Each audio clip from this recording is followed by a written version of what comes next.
चतुर्थ स्थान में गुरुदेव। भावानुसार सभी विद्वानों ने बहुत अच्छे फल बताए हैं। मंत्रेश्वर महाराज कहते हैं कि चतुर्थ स्थान में अगर गुरुदेव विराजमान हो तो बहुत से शुभ फल आपको प्राप्त होते हैं और बहुत सी जगह आपकी जय जयकार होती है। माता, मित्र, वस्त्र, पुत्र, स्त्री, धन्य, ये सब सुख प्राप्त चतुर्थ स्थान में गुरुदेव होने से आपको प्राप्त होते हैं। लेकिन हम लोगों की चर्चा सिंह लगन की चल रही है, तो सिंह लगन में पंचमेश और अष्टमेश दोनों होते। जब पंचमेश चतुर्थ स्थान में विराजमान हो तो लंबे समय तक माता का सुख प्राप्त होता है, धनी होता है ऐसा इंसान, लक्ष्मी युक्त होता है और मंत्री या गुरु राज्य सरकारों में अच्छे पद पे विराजित होता है। लेकिन जब अष्टमेश चतुर्थ स्थान में होता है तो जस्ट इससे अपोजिट फल प्राप्त होता है, क्योंकि अष्टमेश का केंद्र में या सुख स्थान में बैठना आपको पीड़ाओं के सिवाय कुछ नहीं देता है। तो यहां पे गुरु शुभ और अशुभ दोनों होता है। अभी आगे की चर्चा, अभी तक बात थी पुस्तकों की, अब आगे की चर्चा थोड़ी अध्ययन अनुसार, थोड़ी विद्वानों के कहे अनुसार और जो समझ में आता है जैसा, क्योंकि इतना प्रकांड ज्ञान और विद्यता हमारे अंदर भी नहीं है। एक छोटा सा तृण मात्र का जीवन है और उसमें इतना ही समय मिला है कि जिसको समझते समझते आप प्रौढ़ावस्था बोल सकते हैं, अधेड़ावस्था बोल सकते हैं, उस उम्र के नज़दीक पहुंच रहे हैं जहां पे गवर्नमेंट ने डिसाइड कर रखा है कि 60 साल के बाद में सीनियर सिटीजन हो जाता है इंसान। तो थोड़ा सा फर्क है, 2-3 साल का, ज़्यादा दूर नहीं है। तो वहां तक समझने में हमको यह समझ में आया है कि जब किसी भी ग्रह को आप समझो तो आप उसके त्रिकोणों को जरूर समझो। चतुर्थ स्थान, अष्टम स्थान और द्वादश स्थान, ये मोक्ष त्रिकोण है। यहां पर कहीं भी बैठा हुआ ग्रह आपको इन सब चीजों का संघर्ष देगा। और चतुर्थ स्थान गुरु के लिए मैन है। क्यों मैन है? क्योंकि पंचम दृष्टि अष्टम पे जाएगी और नवम दृष्टि द्वादश पे जाएगी। मतलब अपने मोक्ष त्रिकोण के दोनों स्थानों पे इनकी दृष्टि जाएगी। सप्तम दृष्टि दशम स्थान पे जाएगी। आपको कार्य क्षेत्र में फिक्स नहीं रहने देगा, ये बदलते रहेंगे। अगर आप नौकरी कर रहे हैं तो बार बार बदलेंगे। अगर आप प्रोफेशनल में है तो आप ज़्यादा सक्सेस होंगे, क्योंकि वहाँ पे अलग अलग तरह के आपके पास आदमी आते रहेंगे। अगर आप बिजनेस कर रहे हैं तो बिजनेस भी आपका बार बार बदलता रहेगा, एक जगह फिक्स नहीं रहने देता। लेकिन जितनी बार बदलता है उतनी बार पहले से ज़्यादा प्रोग्रेस होती है। ये गुरु की दृष्टि का फल है। अब जब ये अष्टम पे दृष्टि देता है तो बहुत तड़पाता है, बहुत तकलीफ देता है, उम्र लंबी करता है, इसमें कोई शक नहीं है। क्योंकि ये अष्टम में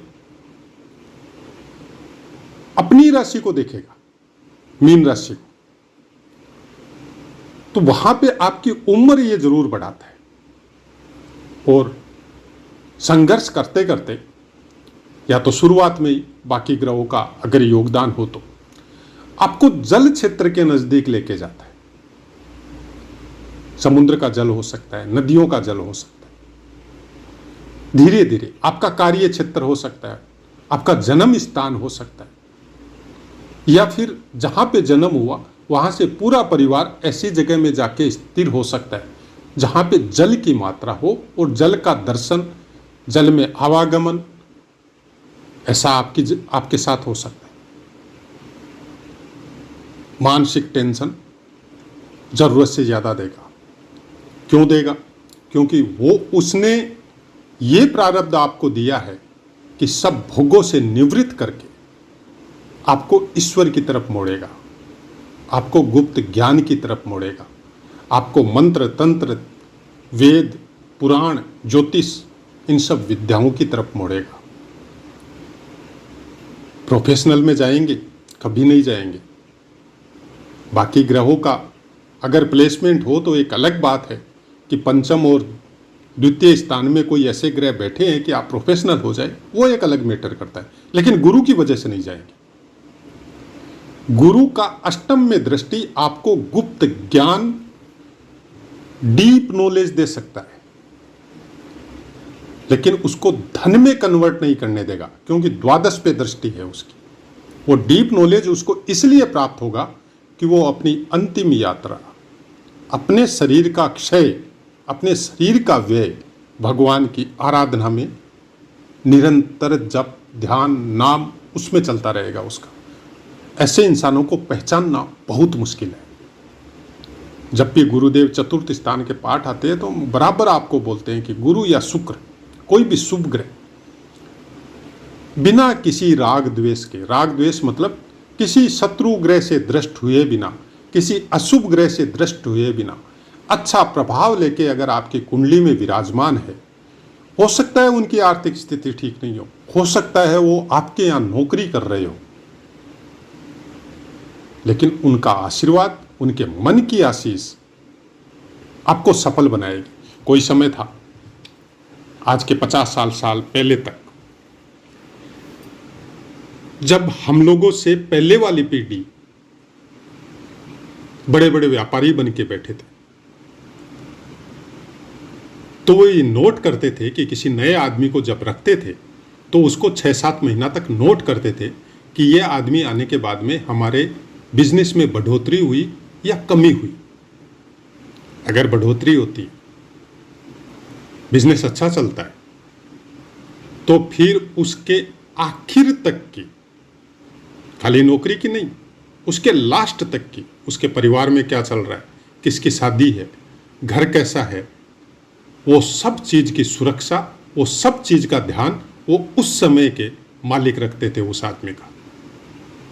और बूढ़ा होने तक कि वह चलने फिरने नहीं सक रहा है, अब आर्थिक शारीरिक स्थिति ठीक नहीं है, तो भी ये बोलते थे कि आप चाहे 2 महीने के लिए ही आओ, लेकिन आप आओ जरूर यहाँ पे। पूरे साल की सैलरी उसके घर में जाती थी। ये तो प्रत्यक्ष देखा हुआ है हमारा। और ऐसे मालिक कभी भी डाउन नहीं जाते थे। क्यों? इनका आशीर्वाद मिलते रहता था। भगवान के सामने जब ये पूजा पाठ करते हैं या उससे उसका नाम लेते हैं या ध्यान करते हैं, तो उनके मन में हरदम आते रहता है कि ऐसा मालिक भगवान सबको दे, प्रभु उनको बना के रखना। इनका आशीर्वाद बहुत फलित होता है। अब देखिए, किसी भी साधु संत जो अच्छी क्वालिटी में हो, भगवान के नाम ले रहे हो, अपना जीवन निर्वाह के लिए कुछ कर रहे हो चाहे, लेकिन हर समय ईश्वर की आराधना और नाम जप कीर्तन में उनका समय व्यतीत होता हो, उनका आशीर्वाद से बड़े बड़े संकट, आप बोलते हैं ना रेमेडी, ये है रेमेडी। आपके परिवार में भी अगर कोई ऐसा बच्चा है तो ध्यान रखिए उसका, उसके संस्कार को डेवलप कीजिए, ईश्वर की तरफ मोड़िए उसको, क्योंकि ईश्वर की तरफ मुड़ते ही उसके जो संकट चल रहे हैं, उसकी जो मनोस्थिति चल रही है, उसकी जो तकलीफ चल रही है मन में, वो सब दूर हो जाएगी। ऐसा आदमी ध्यान साधना में जाएगा, ऐसा आदमी मंत्र जाप में जाएगा, साधारण कपड़े पहने हुए गृहस्थ जैसा जीवन आपको दिखाई दे जाएगा। वो आपसे बात भी करेगा तो उसके अंदर निरंतर जप कीर्तन चलता रहेगा, आपको समझ में नहीं आएगा। वो आपकी अननेसेसरी बातों में इतना ध्यान नहीं देगा, उठ के चला जाएगा। गृहस्थ में है, सबसे मेल मुलाकात रखनी है, तो कुछ बातों में हो सकता है वो हिस्सा ले, लेकिन उसके मन की स्थिति अलग रहेगी। वो कुछ खोजते रहता है जीवन भर, कुछ अधूरापन उसको हमेशा महसूस होता है कि चाहे कितनी भी बड़ी खुशी हो, उसको कोई विशेष सुख उसमें प्रदान नहीं होता। और एक उम्र के बाद वो पूरी तरह कट ऑफ हो जाता है कि जैसे ही घर गृहस्थी की जिम्मेदारी पूरी हुई, बच्चे बड़े हो गए, सबकी शादी हो गई, सब कर्तव्य का निर्वाह हो गया, अब वो ध्यान नहीं देता है, सब कुछ बच्चों को संभला देता है। बोला तुम लोग जानो, तुम्हारा काम जाने, हमको 2 रोटी चाहिए सुबह शाम, तुम देते हो तो ठीक है, लेकिन नहीं तो मेरा ईश्वर देगा। कोई चीज़ में वो फिर रुचि नहीं लेता, जैसा चल रहा है चलने देता है। और अपने नाम जप कीर्तन ध्यान ईश्वर की आराधना उसमें लगा रहता है और भगवान ने कोई आर्थिक स्थिति अच्छी दी है ऐसे इंसानों की, तो फिर वो समाज का, अपनों का, परायों का, सबका भला करने में लगा रहता है। ऐसी स्थिति चतुर्थ स्थान के गुरुदेव वालों को प्राप्त होती है। अब कहीं से कोई ऐसे ग्रह की दृष्टि आ गई जो नहीं आनी चाहिए थी, और वो जिस स्थान पे वो दृष्टि डाल रहे वहां पे कुछ इस तरह की दृष्टि दूसरे ग्रह की भी आ गई कि वो स्थान थोड़ा खराब हो गया या गड़बड़ हो गया, तो क्या वो फिर वो सब चीजें नहीं होगी। कारकत्व कभी चेंज नहीं हो सकता किसी ग्रह का। फिर वो आपके अंदर कसमकस वाली परिस्थिति रहेगी हमेशा। कभी ये अच्छा लगेगा और कभी वो अच्छा लगेगा, लेकिन मन के भाव चेंज नहीं हो सकते। आपके मन के स्थान पे गुरु बैठा हुआ है तो वो आपके भाव को, आपके ज्ञान को चेंज नहीं होने देगा। स्वभाववश, संस्कारवश या किसी दूसरे ग्रह की दृष्टि के वश अगर किसी का बुरा करने भी जाएगा ना तो लौट के वापस आ जाएगा, बोला हमसे नहीं होगा, हम नहीं कर सकते।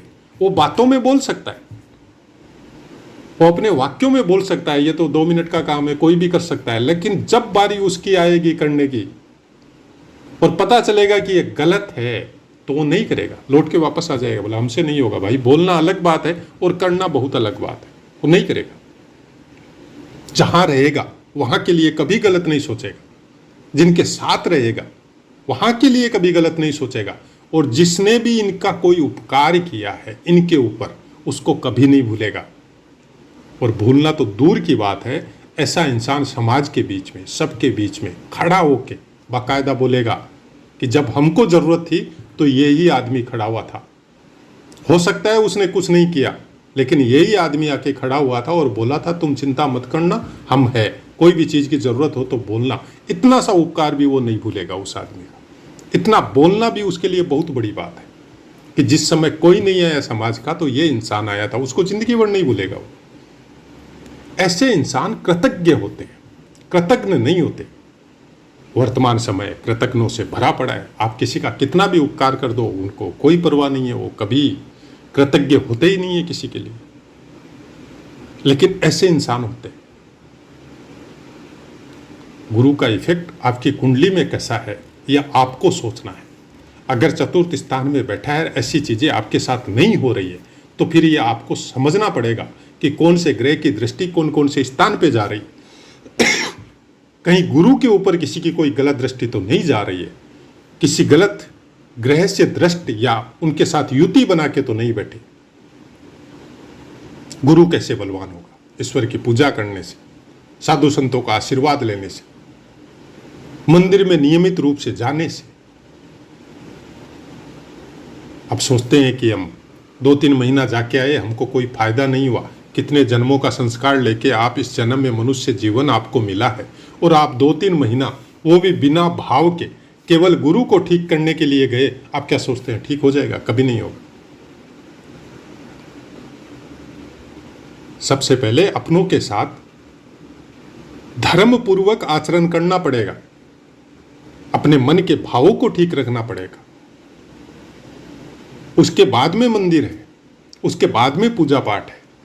कि अपनों के साथ तो हम लोगों का भाव कह ही नहीं सकते, शब्द उस तरह का है। और फिर भगवान के पास जाके हम लोग सोचते हैं कि हम लोगों ने अपने गुरु को ठीक कर लिया, कभी नहीं हो सकता।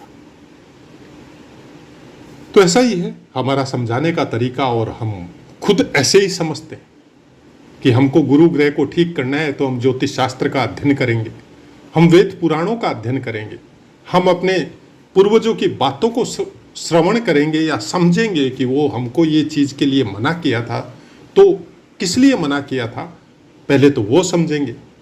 लेकिन आचरण वो ही करेंगे कि पिताजी ने ये बोला हुआ है कि हमको ये नहीं करना तो हम नहीं करेंगे। लेकिन गुरु यहाँ पे बैठने के बाद में अपनी पंचम दृष्टि अष्टम पे देता है तो आदमी रिसर्च में जाता है, उस चीज को पकड़ता है कि क्यों मना किया गया, और वो खोज लेता है क्यों मना किया गया। फिर उसको रूपांतरित करके वो अपने परिवार में बताता है कि अपने पूर्वजों ने ये बातें मना की थी तो किस लिए की थी। क्योंकि आज की जो जनरेशन आ रही है उनको तर्क के साथ समझाना पड़ता है, तो उनको समझाने के पहले आपको समझना पड़ेगा। तो आशा है मित्रों पाठ समझ में आया होगा। अब अपनी वाणी को विराम देते, आपसे आज्ञा लेते। जय माता।